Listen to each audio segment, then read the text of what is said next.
for the way things are today. And they know that they are not just there to lead a project, they're there to build an organization that delivers many projects year after year, and that delivers strategic value year after year. Transformational leaders want to design an organization that by its very nature can succeed brilliantly. Design from fundamental principles a high-performing organization. Now, this presentation tonight, well, indeed, all of my life work is intended for type 4 transformational leaders. So if that's not your interest, feel free to say goodnight, but that's what this presentation is about, how to be a transformational leader. With that said, I have an observation about transformational leaders, an observation that might offend you or at least surprise you. And it's this. Can you read that? It's a good quote from the famous author Robert Heinlein. Transformational leaders are lazy. Hang on, let me explain. Of course they're willing to work hard. They do work very hard, but they get tired of being a cog in the machine, putting in long hours and leaving each day with the feeling that it just wasn't enough, that there's not enough of you to go around. Leaving each week with the feeling that you're just treading water. Leaving each month with the feeling that you're not really solving the big problems. Leaving each year with the feeling that you're not really transforming anything. That's not a happy job. Type 4 transformational leaders don't want to be that cog in the machine. They want to be the driver of the machine, sitting behind the wheel of an organization that is performing really, really well without having to drag them down into all the day-to-day issues.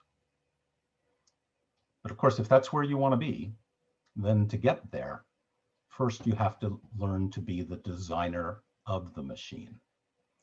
Transformational leaders need to understand the mechanics of organizational design, of organizational transformation. That's the essential competency of transformational leaders. It's not business strategy. I mean, you may be good at business strategy, but you want to build an organization where the whole organization generates strategies all the time, now and into the future, and executes those strategies perfectly. A transformational leader is a level above business strategy. It's designing that organization so that the whole organization pursues strategic goals. Now, we're here to talk about structure. Structure is one very important tool in the toolkit of a transformational leader, but it's not a silver bullet that can solve all your problems. It's one of 5 organizational systems. And in addition to structure, there's the internal economy. By that, I mean the resource governance processes, the way you develop business plans and budgets, the way you adjudicate, that is, decide priorities throughout the year, as well as accounting, tracking, and metrics. There's culture. Culture is the way we work around here, a system of values and behaviors. And as it turns out, culture is one of the easier organizational systems to reprogram. If you're curious about that, contact me afterwards. It is not as difficult as people think. There are also 2 small ones, methods and tools. That gives people the capability to do their jobs with excellence. And finally, metrics and rewards. That includes both the dashboards that tell people how they're doing and allow them to optimize their work, as well as performance management, the whole performance appraisal system and the consequences, both rewards and dealing with deficiencies. These 5 organizational systems taken together define the ecosystem in which we all work. This is the environment around us as you walk into the office, sending signals every day that guide behaviors. And together, these 5 organizational systems determine the overall performance and the character of an organization, what it's like to work there and how well things go. If you get these right, you can empower your staff, and by the very nature of that ecosystem, the rules of the game, as it were, your staff will naturally do the right things, and they'll perform really well, individually and as teams. Looking at these 5, there are 3 big systems and 2 little ones. 3 big systems that determine the overall performance of the organization, and 2 little ones that we use for institutionalizing a new paradigm, that is, locking it in, and for fine-tuning it over time. Structure is one of the big ones. It has tremendous influence on the performance and character, the feel of the organization. So it's a great place to begin your transformation journey. Now, I started here. I describe all 5 so that you won't leave thinking that I believe structure is the answer to everything. I've put 35 years of work into studying structure, going on 30 years into applying market economics inside of companies to sort out the budgeting and resource governance processes. I've got about 25 years of study of how to change corporate culture. Those 3 are what I do for a living. They're all very important, but structure is perhaps the most powerful of the 5. So I describe all 5 because I don't want you to think that structure is the answer to everything, but also it's very important that you not try to solve a problem that's rooted in other organizational systems through a change in structure. So if the problem is, for example, internal economy, let's say you're an IT department and you want your business units to decide your priorities and to know when they've run out of resources, when you have no more resources to help them. So you dedicate a group to each of your client business units. I'm talking to you CIOs in the group. You dedicate a group of developers to each of the business units. Well, that may solve an internal economy problem. Now clients know the resources they can control and can set priorities within those finite bounds.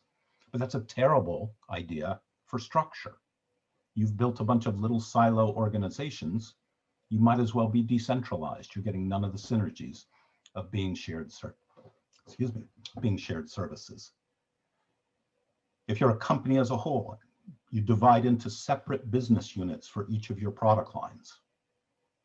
That may be convenient for metrics of business unit leaders, but it's a terrible idea for structure. You're giving up so many of the synergies and economies of scale that make it worth being one company. You might as well be broken up, divested. So as leaders, as transformational leaders, it's important to be aware of all 5 and not try to use structure to solve problems whose root cause is in the other 4. That can only provide a partial answer, and it'll make a mess of structure. Okay, with that perspective, now I'm ready to drill down into the science of organizational structure. I'll pause a moment. Are there any questions or comments so far, or shall we focus on structure now?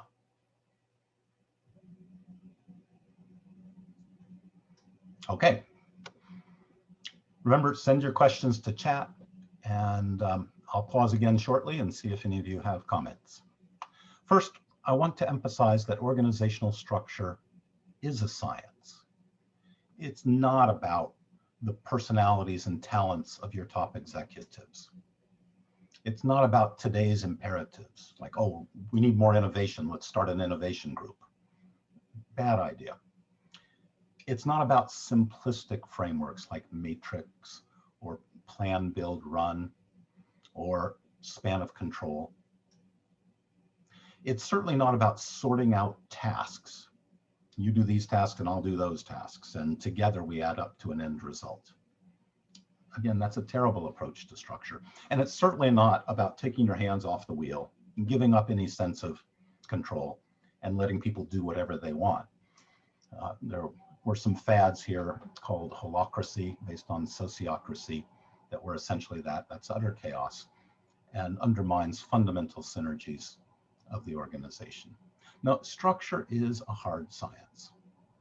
Now, it's not a fundamental science like physics. It's an applied science, a form of engineering. It's systems engineering. As an engineering science, it's built on firm principles and on well-defined constructs. Understanding this science is an essential competency of type 4 transformational leaders. This is your expertise, not doing your subordinates' jobs for them, not even business strategy, which they all should be doing. This is the core competency of a transformational leader. So let's start with the principles, the 7 principles of organizational structure. And as I go through each of the 7, I want you to think to yourself, do I believe in this principle? Do I believe in this principle? Let's start with number 1, the most important of them all. So important that I call it the golden rule of organizational design. And it is essentially this: authorities and accountabilities must match. If ever you separate authorities from accountabilities, there will be problems. Now, I'll use black and white language to illustrate this. I know there are many shades of gray, but just to illustrate, imagine you separate authorities from accountabilities. One person with authorities becomes an unconstrained tyrant. There are no checks and balances. And the person with accountabilities, but not sufficient authorities, becomes a helpless victim, can't get the job done, and a scapegoat when things go wrong. It can't work. Authorities and accountabilities must match. One of the implications of that is you manage people by results, but you leave them free to figure out how to get there. You don't manage by tasks. You define the results and empower people to achieve those results in the best way they know how. So in that spirit, imagine saying to your staff, you will not be held accountable unless you have the authorities, the decision authorities, especially over how you do your job. The resources, that means the time, money, access to assets, other people's support that you need to do the job, and the information you need to do the job, clear definition of results, any constraints, everything you need to know to get it done. Unless you have those authorities, you cannot be held accountable. Imagine this, any of you, I hold you accountable for results, but you can't have the budget you know you need to get there. Is that fair? No, of course not. You can't win. You're just going to be a scapegoat and get blamed. Doesn't work. Authorities and accountabilities must match. Now, that applies to all 5 organizational systems. The golden rule is so fundamental that it applies to all 5. But when it comes to structure, it means this. We never define one box on the organization job chart whose job is to disempower another box. You never define one box with authorities and a separate box with the accountabilities. I'll pause. Is that clear? Any questions, comments?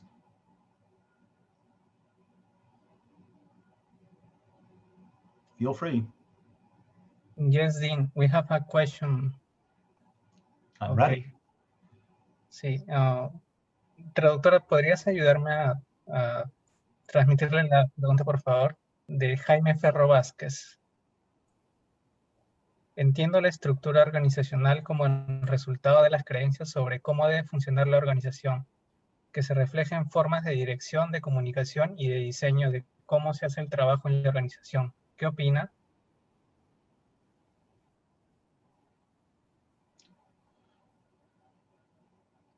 Yes and no.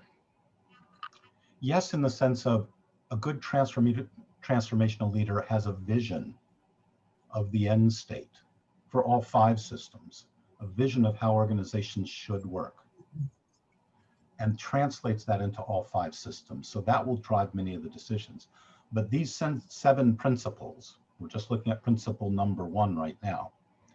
These 7 principles, I believe, are in effect. That is, they are working for or against you, no matter what type of organization you want to design, no matter what your vision of the end state is. Like this one, if you break this rule, the organization will not work. And I say that very strongly because I believe it strongly. So when you see all 7 principles together, I think you'll understand what I mean. If you agree with all 7, that will tell you what to do with your organization chart, regardless of what your vision of the end state is. I want you to come back and ask that question again after you've seen the 7. Any other questions on number 1, the golden rule?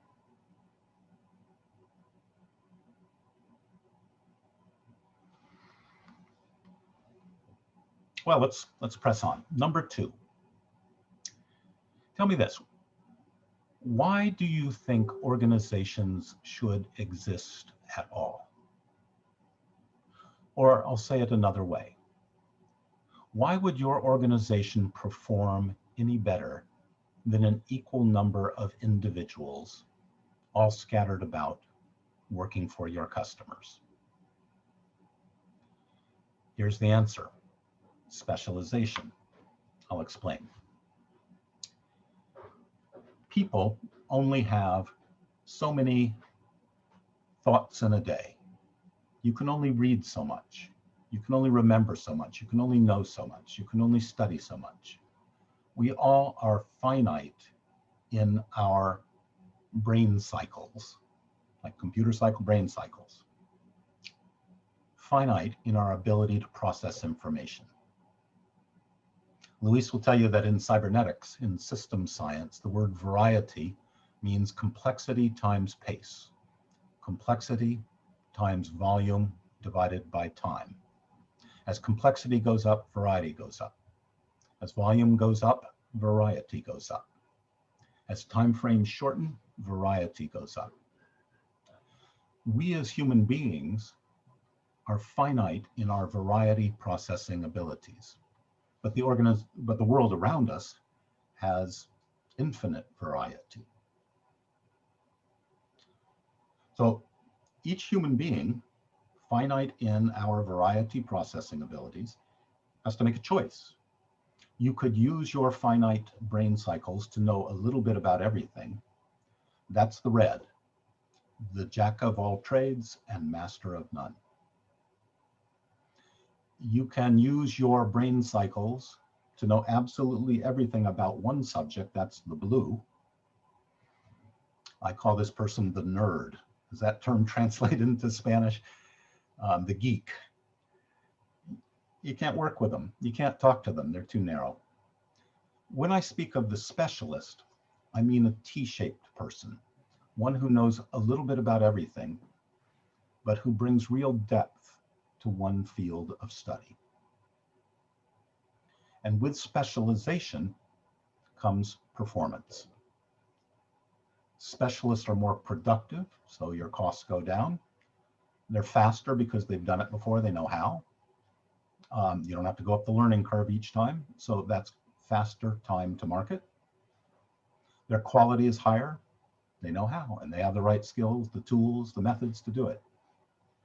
They're more reliable because they know what they're doing. They can do it consistently, They can deliver on time because they've done it before. The pace of innovation goes up because they can keep up with the literature in their specialty. Their stress levels go down because they're confident. They know they can win at their jobs. And motivation goes up because it's fun to excel, to be really good at what you do. And they also know, people know, that specialists out there in the market are paid more than generalists. So specialization is good for their careers. Now, we know that there are many shades of gray. Here is the generalist who knows a little bit about everything. That would be the individuals all scattered about trying to do everything. Or they could specialize a little bit and bring depth to a number of fields of study, or a little bit more, and so on. And the more you specialize, the greater the potential performance of the individual. In fact, the more you specialize, the greater the potential performance of the organization as a whole. So again, why do organizations exist? It is specifically this, to allow people to specialize. And the more you specialize, the greater the potential performance. On the other hand, an organization of generalists performs no better than an equal number of individuals. Organizations exist to permit specialization, but hang on, there's a catch. The more you specialize, the more you become dependent on teamwork. And this is the limiting factor in many organizations. Many organizations are not very good at teaming across boundaries, across the entire enterprise. So they build little organizations that are self-sufficient. We call them silos, like a silo for grain. Self-sufficient. And you give up specialization by doing so, but at least you've got a common boss who will tell you to work together. The better you get at teamwork across boundaries, the more you can consolidate shared services, the more you can specialize, the more you can improve performance. So now you see why, when I say the word structure, I mean two things. The organization chart determines what everybody's specialty is. It defines their bottom of the T. And the cross-boundary teamwork processes sew together all of those specialists from all over the enterprise into teams for projects and services. Structure means both organization chart and process of teamwork. These are two sides of the same coin. You can't change one without changing the other. Whenever you treat structure, you need to treat them both. If you designed a very beautiful organization chart with a high degree of specialization, but you have not implemented very high performance teamwork, your structure won't work. It will devolve. It will fall back into silos of generalists, because that's what it takes to get work done. Specialization it depends on teamwork. That's principle number 2. Any questions or comments at this point?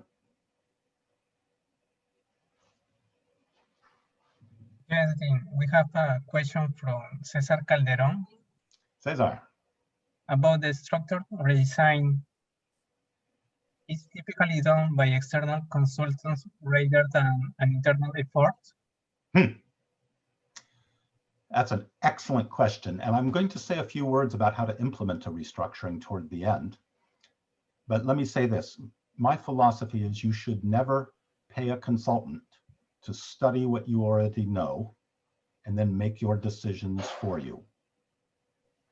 The job of a good consultant is to teach and facilitate, to teach this science and then facilitate you and your leadership team through a well-defined and documented process that leads you to make your own decisions, decisions that you believe in and decisions that you will make work. So toward the end, I will come back to a step-by-step process for engaging your leadership team in a restructuring. Any other questions, Edgar?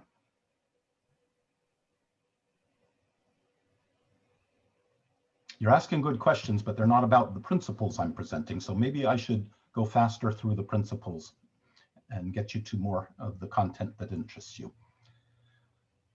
There are 7 principles. Here's number 3.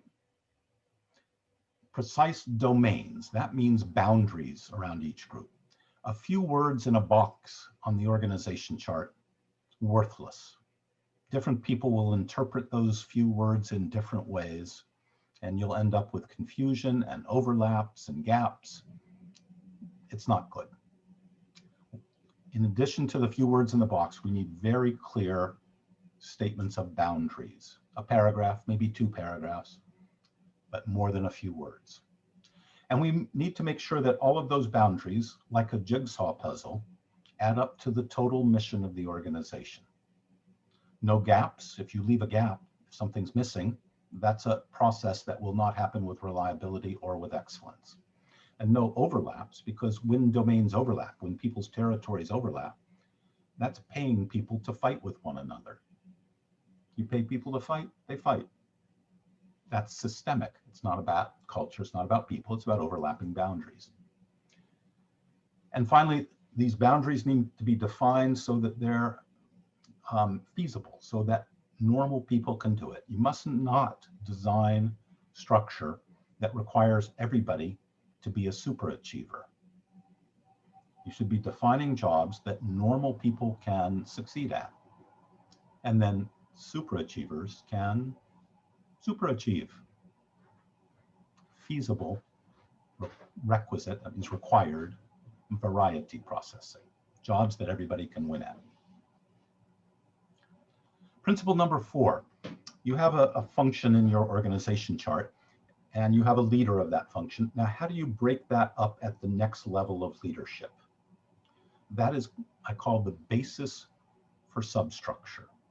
The basis, the dimension by which you break apart at the next level. So to illustrate this, imagine that you have 2 people in a group. You could dedicate one to one customer and the other to the other customer, and each of them has to know both products. If you substructure by customer, your people will get to know those customers very well and become generalists with regard to product. On the other hand, if you take those 2 people and substructure by product, then each will get to know their product very well and become generalists about the customers, and that will lose customer intimacy, that will lose sales, but it'll be really good for defining products. The bottom line here is the basis for substructure, the way you divide people up at the next level, tells people what they're supposed to be good at. It defines their bottom of the T. Break them up by product, you're telling them to become experts in a particular product. Break them up by customer, you're telling them to become experts at knowing that customer. Basis for substructure defines the bottom of the T. So what that means is you should choose a basis for substructure that exactly matches what you want that group to be good at. And it's going to be different for engineering versus sales versus operations. Choose a basis for substructure that matches what that particular group is supposed to be good at. Number 5, conflicts of interest. There are 5 fundamental conflicts of interest in every organization. So you as a top executive, you face all 5 of these. But you don't have to put the people at the next level in a conflict of interest jobs. Take, for example, invention. I won't say innovation. There's lots of kinds of innovation, but think of disruptive innovation, the big leap forward. I'll call that invention, major innovation. Invention disrupts operational stability. It must.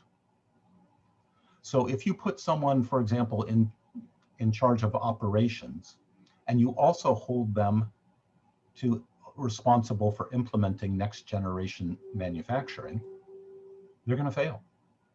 Invention plus operational stability, conflict of interest. Well, it depends on who you put in the job. If you put in the job a good operations guy, he's going to fail to innovate. You put on the job an innovation guy who has a love of engineering, and operations will never stabilize. This is a structural dysfunction, not a people problem. The guideline is reserve conflicts of interest for the highest possible level. And in the example I gave, put the engineers here, put the operations people there, and through dialogue, find the balance, rather than putting one person over both and leaving it to that person's preferences. Reserve conflicts of interest for the highest possible level. Number 6 out of 7, let's say that we're really good at teamwork, or at least that we're committed to working on excellent cross-boundary teamwork across the whole organization. We're going to work on that as part of our implementation process. If you tell me that, then there is no reason to put people together under the same boss just because they work together. If we work on our teamwork processes, then everybody works with everybody. So why do you put people together under a common boss? The answer is you're looking for professional synergies. You want a boss that can mentor those people. And you want to encourage professional exchange among them. You want to create career paths within that specialty. You want that manager to look after gaps and overlaps as technologies change and new services are offered. It shouldn't have to go all the way up to your level. You want that group to maximize specialization by putting them all together and letting them divide up in a way that goes deep. And you're looking for innovation by bringing all these people together. Put people together under a common boss to achieve professional synergies, not because they work together. And now, number 7, the last of them, and critically important. What is the right bottom of the T? What is the right way to define boxes on the organization chart? And what I would propose to you is business within a business. Every box on that organization chart should be a business that understands it's there to sell, whether or not money changes hands. I am not advocating transfer pricing. I am not talking about chargebacks, but conceptually, everybody at every level should think and act like an entrepreneur running a small business within a business, dedicated to serving its customers within the organization, within the broader enterprise, as well as outside. It was interesting. I was, before COVID, I was visiting in Guatemala. This was 10 years ago. And my client, CEO, Sergio Pais, brought me over to the university where he was an adjunct professor. And he got together a group of the country's top academics in the business school and the country's top entrepreneurs. And I said to the professors, I said, okay, I want you to be quiet for a little bit. I want to talk to the entrepreneurs. Why would you, now you understand these people, these entrepreneurs in Guatemala, these are all educated at top universities around the world. Every one of them could have been a top executive in any multinational company. These were really brilliant, successful people. Why would they choose to be entrepreneurs of their own little business? With those long hours, why would they put their family's money at risk? I asked them that, and they said, I wrote down all the answers. There were 2 lists. We sorted it into 2 lists. Here's one of the lists. What do you see here? Can you read that?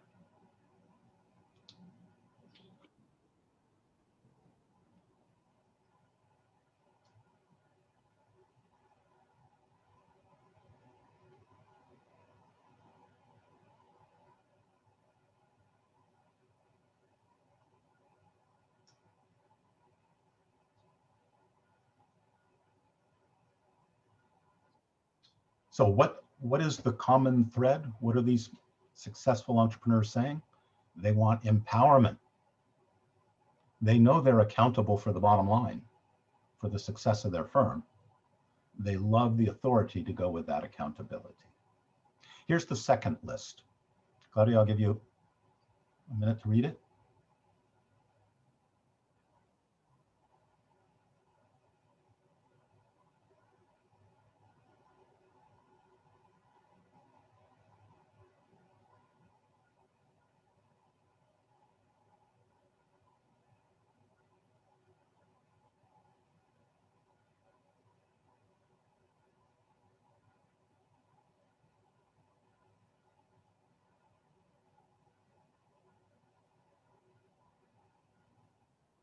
And the common thread is purpose. They want a feeling that they're doing some good in the world, that they're delivering real value to customers. They want to know that their work is worthwhile. Two things: empowerment, golden rule, and purpose, producing products and services that benefit people, that benefit their customers. So I ask you, why can't we cultivate exactly that within our companies? Why can't we give people jobs that are this rewarding at every level of the company? And look at what this does for performance. I'm not going to have you read this, Claudia, because we don't have the time, but thinking and acting like an entrepreneur brings out the best in people. They strive to please their customers. They want to offer best value, so they're careful about spending. They know they have to innovate to keep up with the competition. It brings out the best in people. So there you have it. 7 principles, including number 7, define every job as a business within a business, not by vague roles in processes or responsibilities for tasks. I hate those racy, R-A-C-I, matrices. No, define every job as a business within a business. I'll pause here for questions. I'm watching the clock. I know we need to move quickly from here. Questions, anybody? Yes, Dean, we have 2 questions from Alejandro Molina. What is your opinion about flat organization structures, where the structure is more horizontal and not vertical? Mm-hmm. And the second one is, in many multinational companies, employees develop multiple roles through their professional careers. Finance people go to human resources and marketing people to planning. Does this fit the frame of reference that you propose? Okay, Alejandro, thank you. I want you to hold the second question until I get through the next section of slides, please. Flat is good. There is a role for hierarchy. I am not saying give up on hierarchy. Hierarchy is a very good way of laying out all of the lines of business. And managers are very good at managing performance and motivating and inspiring people. So I am not against hierarchy. Hierarchy is a good thing. It's just a bad way to get work done. It's a good way to structure, a bad way to get work done. And I'm going to come back to that more when we get to the section on teamwork. Flat is good because it saves money and it puts you closer to your people. And the more your next tier of leaders are self-managing, the greater your span can be. Self-managing means they all understand what their business is. They look at one another as customers and suppliers. They're accountable for results. You don't need to get dragged down as a cog in the machine. Things are working. When we are there, then your span of control at the next level can be much bigger. 8, 10, 12, that's what flat is, and flat is good. But we have to work to get there by designing the right kind of organization. I'll come back to your second question later. Remember to bring it back to me. Did we have any other questions on the principles, the 7 principles? Yes. Omar Rosales 6. Acerca del principio número 6, ¿las sinergias profesionales deberían organizarse más en función de los procesos clave o proyectos estratégicos y menos en las áreas funcionales? Absolutely not. It's the other way around. A project needs many different specialties. A project is a team that goes across the structure. The purpose of the organization chart is to provide all of the specialties that are needed. And then the purpose of the teamwork process is to pull the right specialist onto the team for a project. If you organize around projects, then you're back to little groups of generalists, not specialists, and you're going to have to reorganize every time a new project comes along, which could be every week. It's not practical. Org chart creates pools, centers of excellence, pools of specialists. Leave it to the teamwork process to address projects and processes. Any other questions?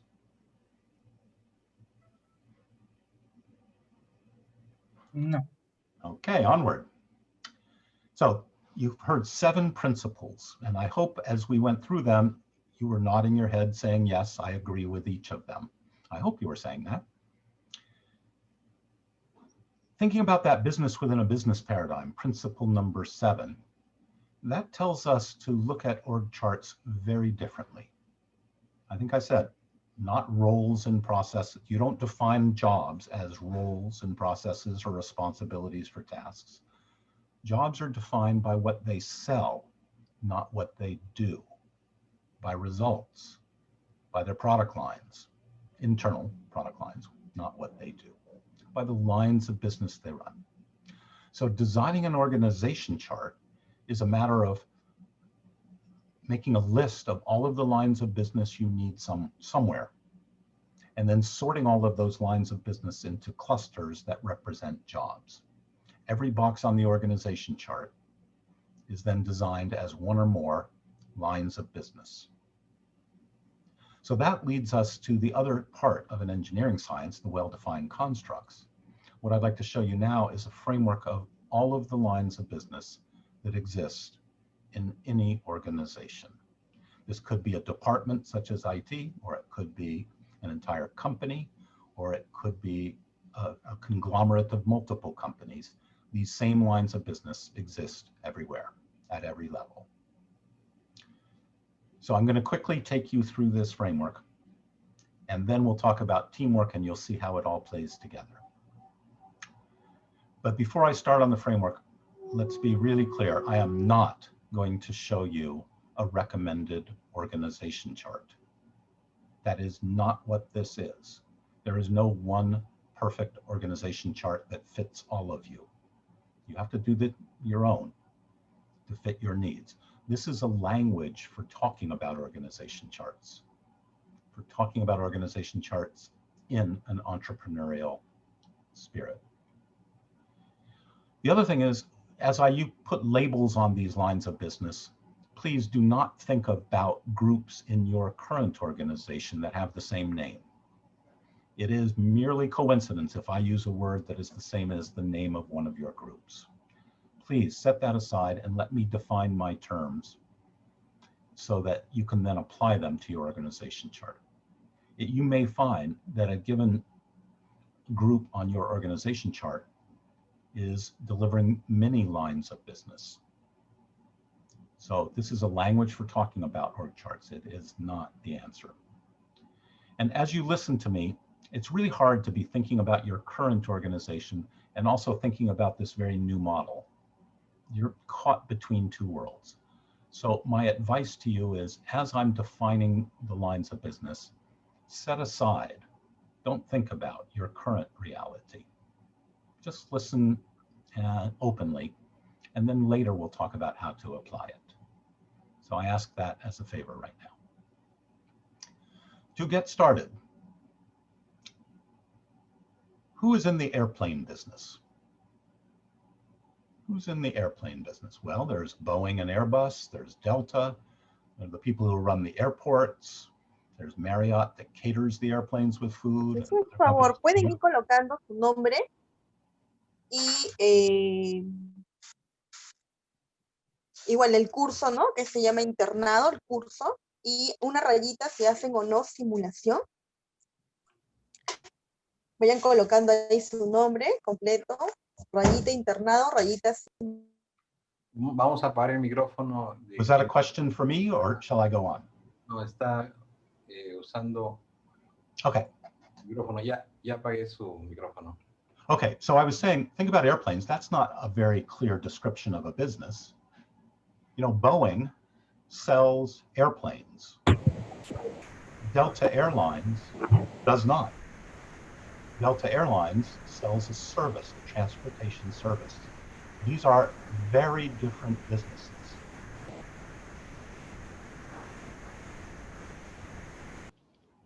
These are different businesses in their character, in their product line, in their competencies and specialties, very, very different. So you can't just say airplanes and know what business people are in. You cannot just say infrastructure and know what business people are in.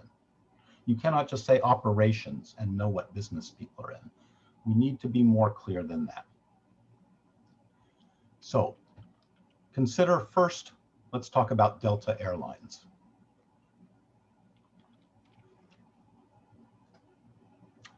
I'm going to call this type of business a service provider. Service providers keep things running smoothly, reliably, safely, efficiently. These people hate innovation. Oh, they will innovate, but carefully, only when it's safe. Their job is to keep things running, to keep things stable. Now, there are two different types of service providers, asset-based and people-based.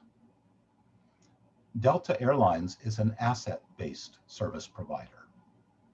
They buy airplanes and sell use of those airplanes to you and me.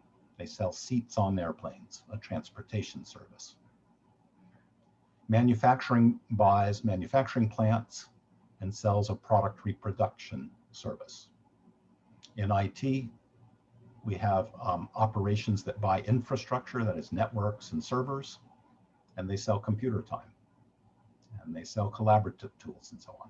Asset service providers buy assets, own those assets, have complete authority over those assets, and are accountable for delivering a service based on those assets.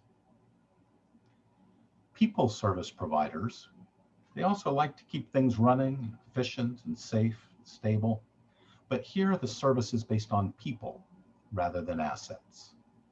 For example, customer service, your call center, the field technicians, all of the back office functions. From the view of a CEO, all of the business office functions we'll call a people service provider. Now, on the other hand, there are engineers. Now we're talking about Boeing and Airbus. Engineers love to invent new things. Now, they can't run things very well, don't expect them to, but they love inventing new things. Engineers maintain expertise, a specialty, in a particular branch of engineering, a particular technology or a discipline. And they use that specialization to design, build, repair, and support solutions. They sell boxes like airplanes. Engineers, expertise, design solutions. There are many types of engineers in a business. Let's think of the products you sell outside to your external customers as applications or assemblies of many components. And you'll have engineers that do those different kinds of assemblies. But those assemblies are made of components. And when you're thinking about the application, you want to think about that market segment.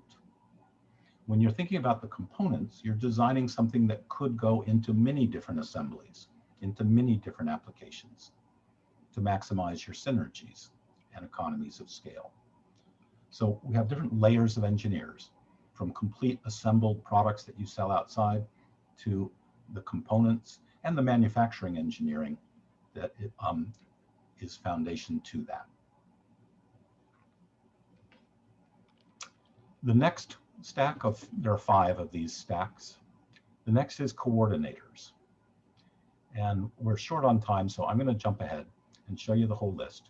Coordinators are in the business of helping us come to consensus on shared decisions. So I would, for example, who is accountable for our strategic plan? Well, the answer has to be everybody. Everybody is an empowered entrepreneur. They all need to have the authority to come up with their own business strategies. But of course, all of their business strategies have to be coordinated, and they have to come together to add up to the enterprise strategy. And these people need help with strategic planning because that's a specialty in its own right. So the job of a planning group is not to write the plan. No, that would disempower everybody else. Remember the golden rule? The job of a planning group is to pull everybody together, to teach them how to plan, to walk them through a process together, to come up with their individual plans and to ensure those individual plans are integrated. So it's a top-down, bottom-up, but it is participative and empowered. So you see the coordinator is there to help everybody come together on a shared decision, like our strategy.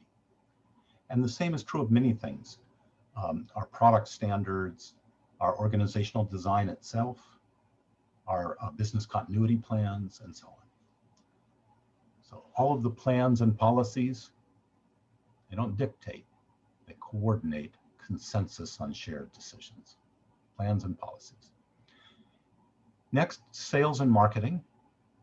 They're in the business of delivering great relationships with external customers and strategic alignment with our external customers, making sure our products and services are of strategic relevance to our customers.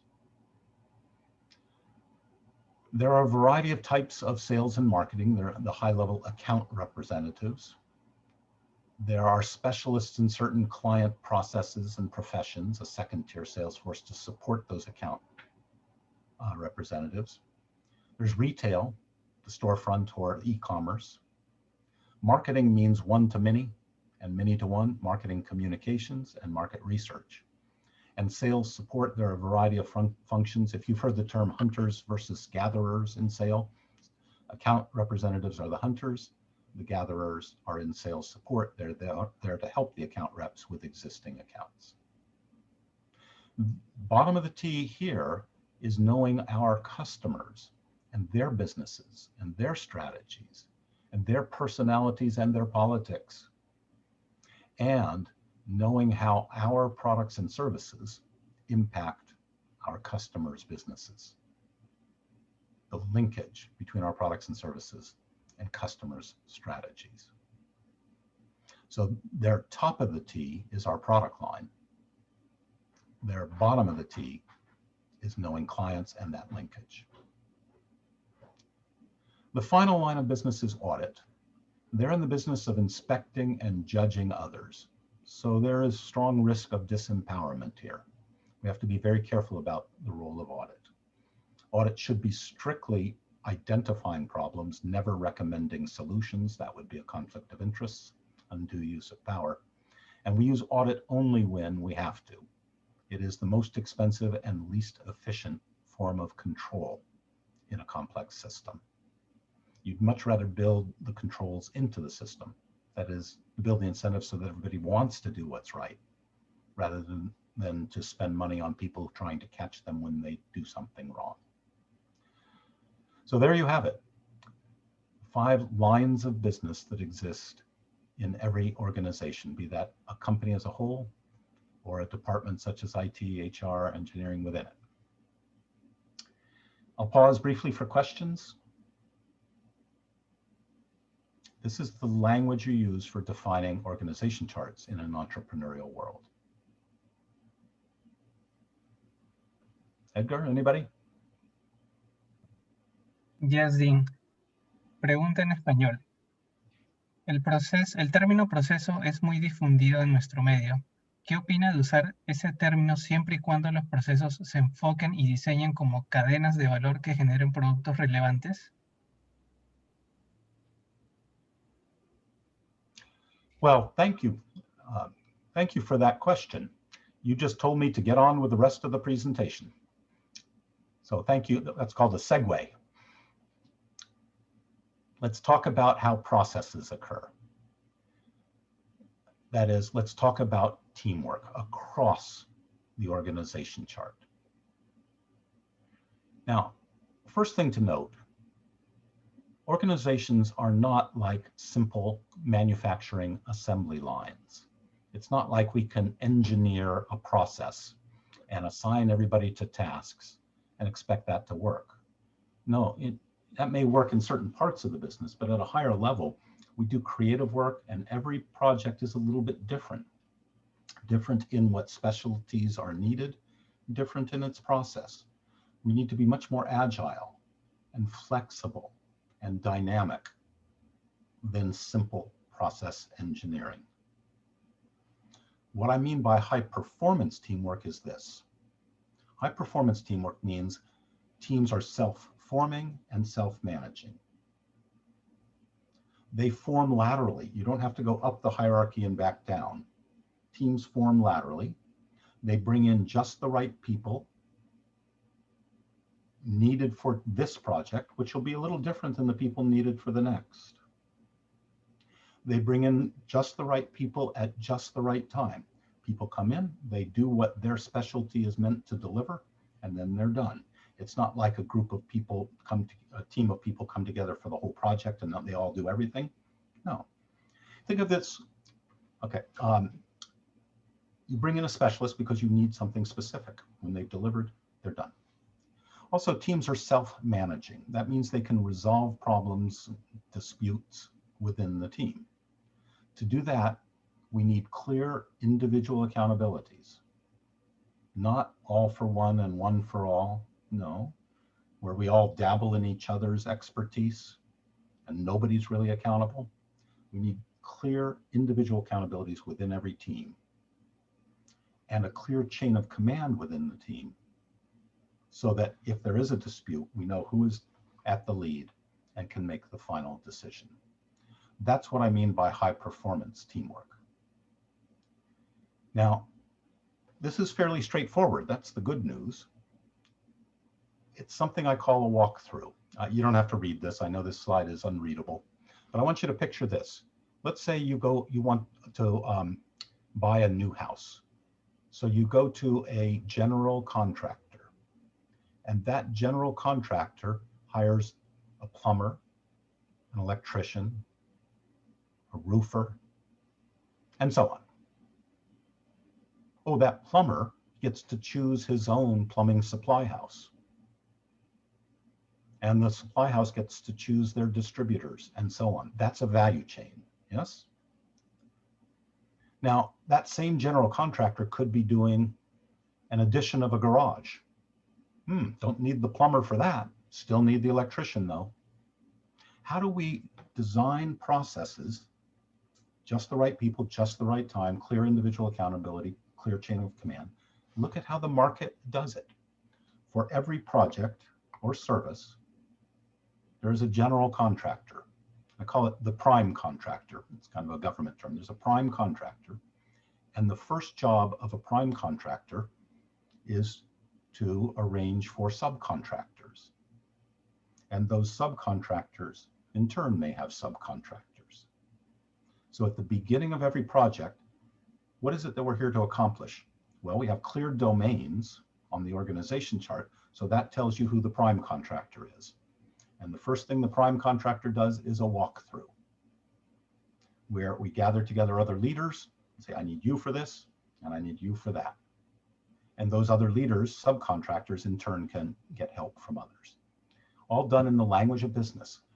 I don't just want you to join the team. I want to buy this specific deliverable from you. I want to buy this component or this service. So what I'm talking about in walkthroughs is a meta process, a process for defining process and for assembling people from all over the organization. Laterally, just the right people at just the right time, clear individual accountabilities for results, the spirit of empowerment, the golden rule, and a clear chain of command within the team.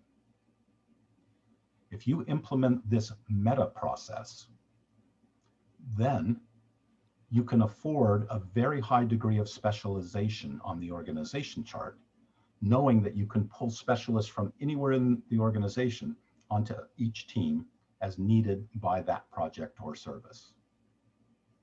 And you're doing all this dynamic teamwork, this dynamic process definition. You're doing all this and at the same time reinforcing that new paradigm, that new vision of internal entrepreneurship. So this is a key part of structure. This is the other half. Half of it is the organization chart that determines specialties. The other half is implementing walkthroughs, the meta process of teamwork that makes a specialized organization work. You can imagine there are hundreds or thousands of different processes and value chains that can weave across your organization depending on what the strategy is or what the operational issue is. All those different value chains drawing from the same pool of talent, the same specialist. And now you have the best of all worlds of specialization and process. I hope that answered that last question. Edgar, is there another question now? No.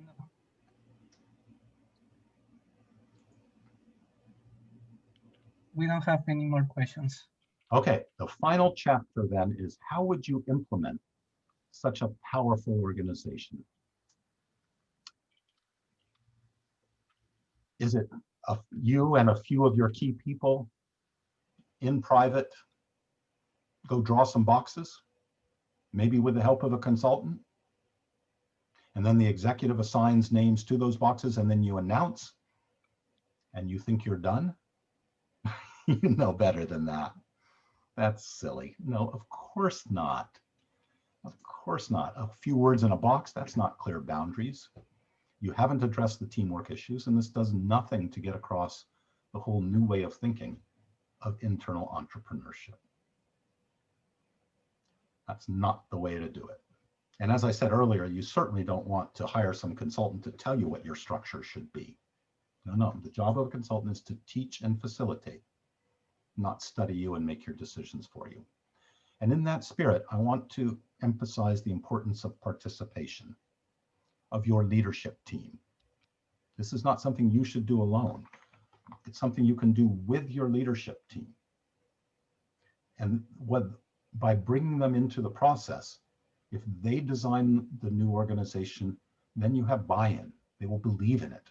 They will make it work. By being in the room, they will understand it in detail, so it will work as intended.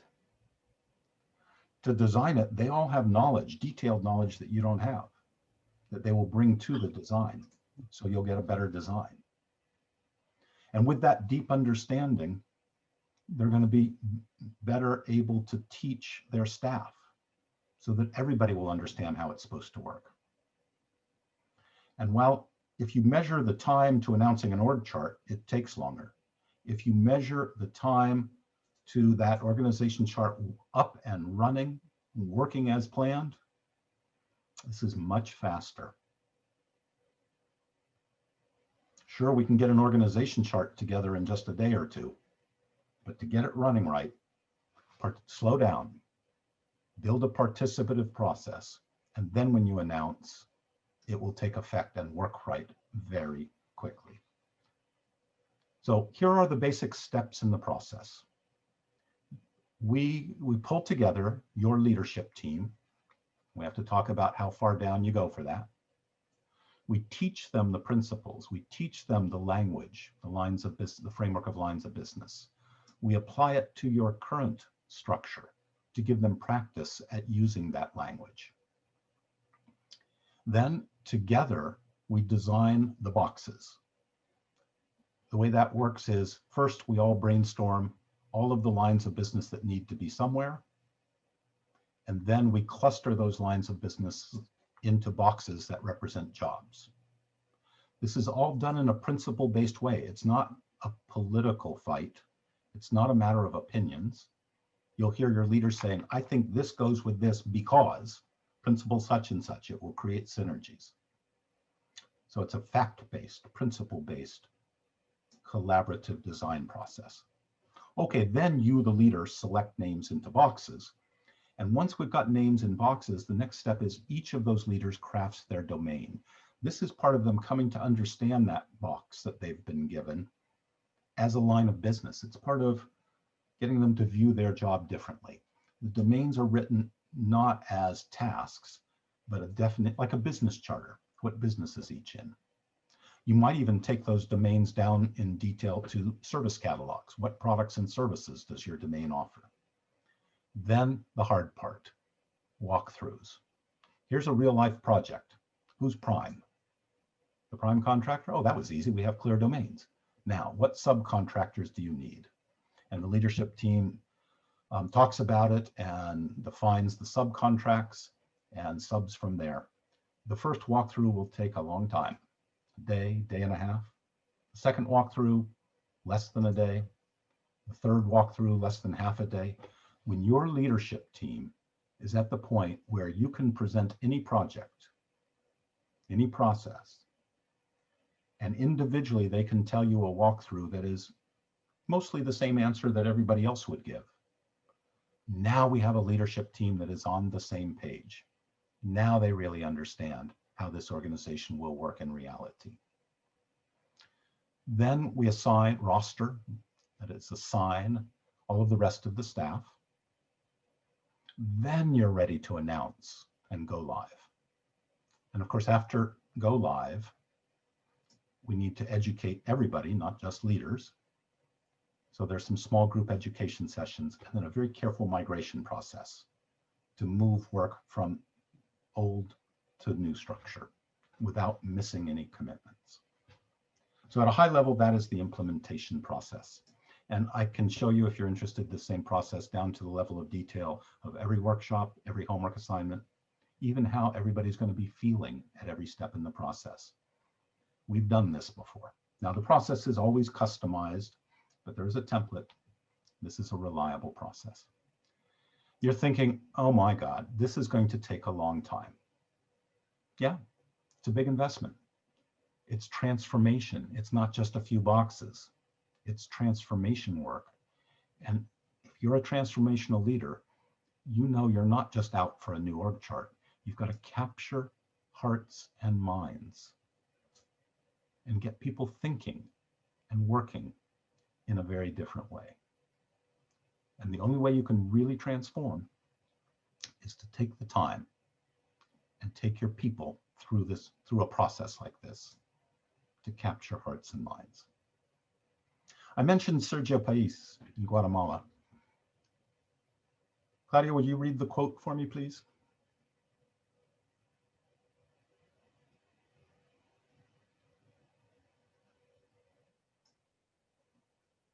Thank you. It did take a lot of time, not just of Sergio's time and my time, but of the whole leadership team. And he will tell you stories about how afterwards his organization produced results beyond anything he'd ever dreamed of. I know finding that time is difficult. Claudia, let me ask you to read this quote.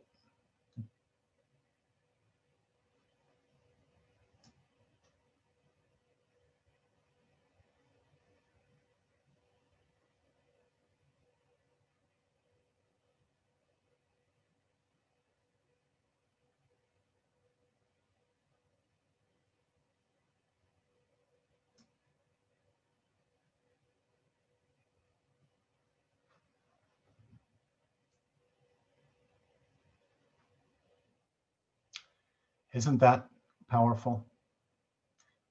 The tyranny of the urgent over the important. Type 4 transformational leaders don't let that happen to them. They don't allow it. They always reserve some time, every day, every week, to focus on transformation, to to focus on the important, not just the urgent. Time away from being a cog in the machine. Time spent designing the machine. For those of you who are transformational leaders, who are servant leaders, who intend to build an organization that's the supplier of choice to its customers and the employer of choice to its staff, to those of you who want to leave the legacy of an organization that performs brilliantly long after you're gone, I want to say what you're doing is really important, and you deserve all the support in the world. So please reach out to me. I'd be very happy to schedule a private call and see if I could help a little bit.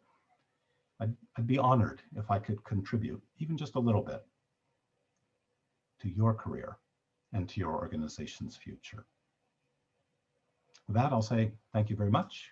A pleasure to be with you. If we have time, I'd love more questions.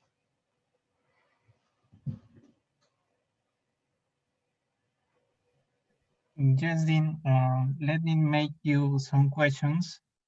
Pregunta en español. ¿En qué se diferencia su enfoque de equipos autocreados y autodirigidos con los equipos del tipo Scrum u otros equipos del tipo que usan las empresas como Spotify?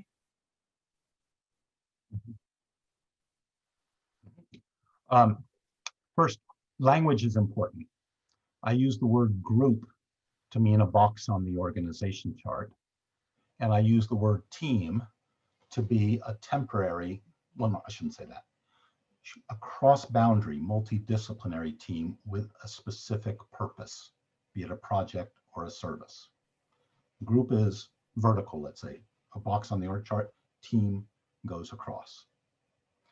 A self-managed group is a group without a boss that together fulfills the role of the boss. And that is a useful construct in certain cases in the design of the org chart. It's not a goal in itself, it's a solution to certain circumstances, certain problems. All teams on the other hand go across. All teams should be self-managing, as I explained. There's a prime who knows that he or she is accountable for the entire result, build the whole house, and each of the subcontractors knows what they're there to deliver, the electrician, the plumber, and so on. So all teams are self-managing. Now, I'd be pleased when we have more time to talk about how this applies to agile development in IT or beyond IT, but the principles are the same. Agile should be a cross-boundary team of the right specialists. Everybody should know why they're there, and that's true of each sprint. And some sprints may be different than others. They may require different subcontractors than other sprints. So being flexible and dynamic is every bit as important in an agile world as it is in a traditional waterfall world. Edgar, do we have another question? Yes. Pregunta en español. ¿Cuáles son las principales fallas en estructuras que usted encuentra usualmente?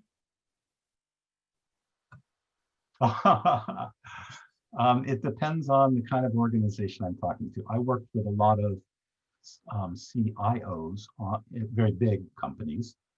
Imagine an IT department of 1,000 people. That's like a high technology company. It just happens to be a business inside of a business, but it's a high tech company nonetheless. And I've also worked with some CEOs, and the problems are different. What do they have in common? Most are not very good at dynamic teamwork. So those walkthroughs are terribly important. Most are combining multiple lines of business into the same job. So they've got their people going too many ways at once, and they can't be really good at any one of those things, and there may be conflicts of interest. In the case of IT organizations, they're often missing entire functions, like that sales and marketing stack. And perhaps worst of all, across all of them, they define jobs as roles and responsibilities instead of lines of business. So they will never get to that vision of organizations as networks of entrepreneurs. You know, there's a process you could use in your organization to answer that question for yourself. It's called the rainbow analysis. And I wish we had more time to talk about it. It's kind of fun. It's the beginning of the whole process that I described. It's where we teach your leadership team the 7 principles and the 5 lines of business. And then we color code your existing organization chart. Let's put a brown line by anybody who's in the service provider business, and a blue for the engineers, and a green for the coordinators, and a red for the sales and marketing, and so on. A little more detail than that, but we color code your organization chart, and then we ask 4 questions. Gaps. Are any lines of business missing? If so, those will be unreliable processes. They will not happen with excellence. Then the rainbows. That's a group with many colors. You've got them going too many ways at once. Boss, I can't be good at all those things. You've lost specialization, and you may have introduced conflicts of interest. Scattered campus. Here's a line of business. Oh, there's some there, there's some there, there's some there. It's all over the place. And they don't meet until they get up to your level at CIO or CEO. Well, then it's your job to make sure all of that adds up. No gaps, no overlaps. You haven't got time for that. So, and they've lost professional synergies. They don't get together to share learning experiences and to be sure their boundaries are clear. The final one is inappropriate substructure. For example, in IT, applications developers divided by client instead of by the applications they engineer, trying to do the job of sales instead of the job of engineering. So those 4 things: gaps, rainbows, scattered campus, and inappropriate substructure. You could see that in your own org chart with a little bit of color coding. And then that could help you decide whether you'd like to pursue structure as the next step in your transformation. Thanks for that question. Do we have time for another? Yes, I would like to make you the last 3 questions, if we have time. Okay, the first one is, pregunta en español. ¿Qué plazo y esfuerzo de la alta dirección tomaría revisar una estructura con 200 personas y luego implementar las mejoras?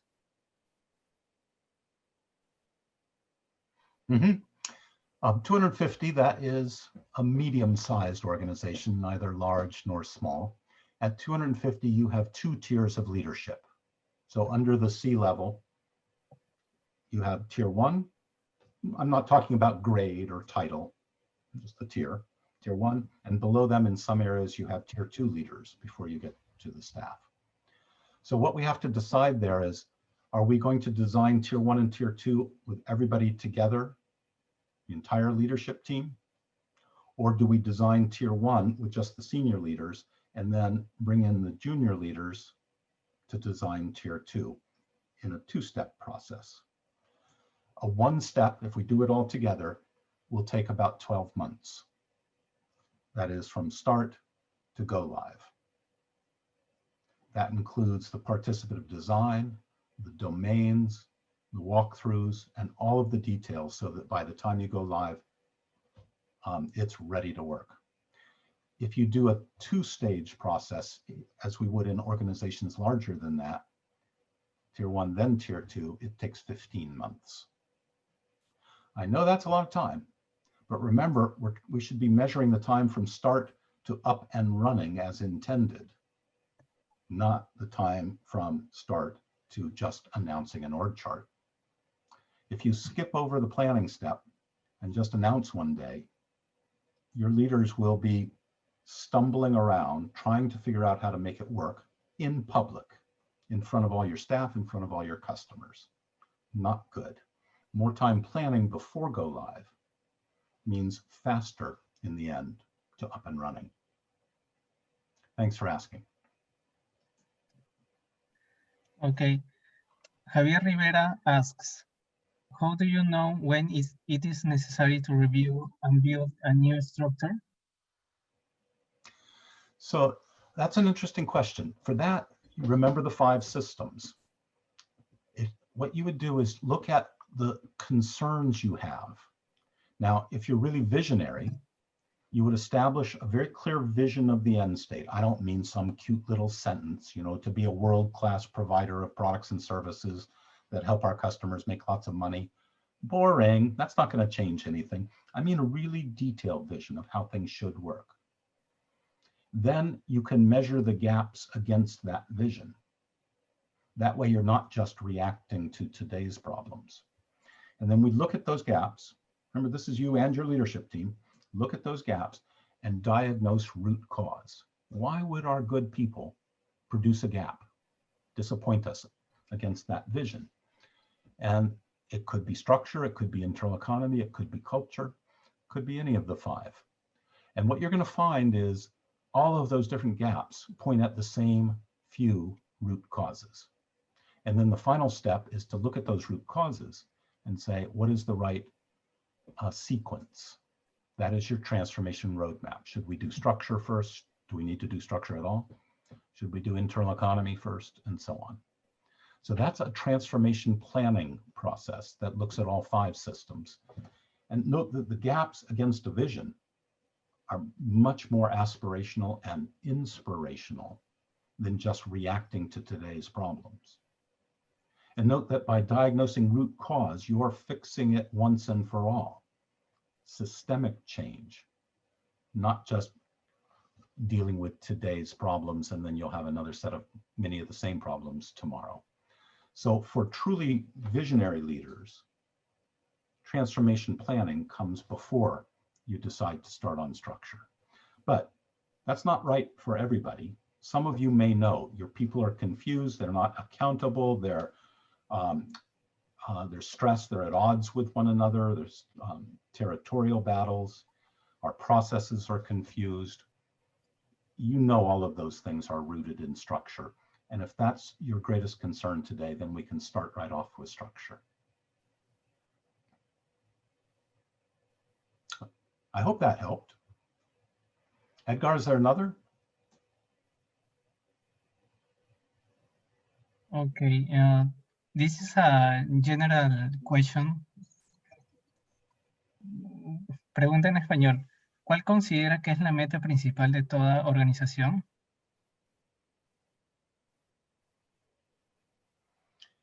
There are two that I've mentioned. One is to be the supplier of choice to your customers. Supplier of choice to your customers. The organization that they want to do business with. An organization that they consider an important partner, not just a vendor. An organization that innovates and adds real value to your customers' businesses or lives. An organization that remains supplier of choice long into the future. The second major goal is to be the employer of choice to your staff, a place people want to work, a place that attracts top talent without necessarily paying top dollar, and an organizational environment that brings out the very best in people. If you design that organizational ecosystem, all five of those systems, in the right way, that organization will achieve both of those goals, and it will self-adapt over time. As the world changes, as strategies change, as competition changes, as technologies change, you have built into your organization processes that continually adapt. There's no reason you can't design an organization that will last a lifetime. Sure, it'll change a little here and a little there, but the basic paradigm, the basic operating model should last a lifetime. And that is a mark of excellence for a transformational leader. Edgar, any others? I know we're up past time. I appreciate you all staying with me. Yes, if we can, I would like to ask you a question from Jordi Grau. Do you think that family business have more difficulties to improve or change their structures? Well, interesting. In some ways, yes. In some ways, no. Family businesses tend to look to the long term. better than shareholder businesses. You know, at least up here in the big publicly traded companies, people tend to look at quarterly results or even monthly results. And they find it much more difficult to think about a visionary future and to invest in the long term. I've found in my work with Sergio and other family businesses, working with one here in Dallas now, much more long view and willingness to invest in getting it right. There are certain difficulties in a family business, such as when family members report to a CEO and expect to be treated in a privileged manner, which could be very demotivational for their peers who are not family, and could even cause you to put less than the best person in some jobs just because they're family. I'm being very honest with you. That is a problem I've run into in some family businesses.